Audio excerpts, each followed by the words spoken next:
Fil-Belt Valletta se terġa' tkun organizzata n-Notte Bjanka u l-edizzjoni ta' din is-sena se jkun fiha ftit minn kollox. Fil-fatt se jsiru 100 attività kif jispjega d-direttur artistiku Sean Buħaġar. Però se nagħmlu proġetti insomma eżempju hemm wieħed li jitratta l-qniepen tal-belt illi n-nies jistgħu jdoqqu l-qniepen minn ġo Pjazza Indipendenza. Se jkun hemm kunċerti kbar Pjazza Teatru Rjal fejn se jkun hemm anke minnhom li se jkunu live fuq it-televiżjoni. Se jkun hemm anke kollaborazzjoni interessanti ma' Science in the City u Valletta 18 Pjazza San George installation ta' Science Maze.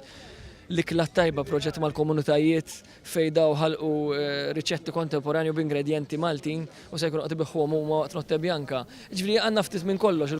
L-attività se ssir fl-4 ta' Ottubru din is-sena żied ukoll l-impenn tal-Fundazzjoni Valletta 2018 kif jispjega ċ-Chairman tal-Fondazzjoni Jason Mikallef. Il-Fondazzjoni Valletta 2018 f'Notte Bjanka mhux biss tappoġġja finanzjarjament u qiegħda tappoġġja finanzjarjament din l-attività, ma tappoġġjaha b'mod kwalitattiv u kwantitattiv billi wkoll toħloq inizjattivi u proġetti kulturali minn artisti Maltin kif il-fatt qegħdin nagħmlu fi proġett interessanti għal propju Notte Bjanka fuq il-bib tal-Bombi fil-Furjana permezz ta' proġett li klat tajba fil-Pjazza ta' Kassilja imma wkoll billi għall-ewwel darba se nvaraw 60 mużiċist li se jkunu l-Banda Nazzjonali ta' Valletta 2018 se jkunu msejħa Band on the Run.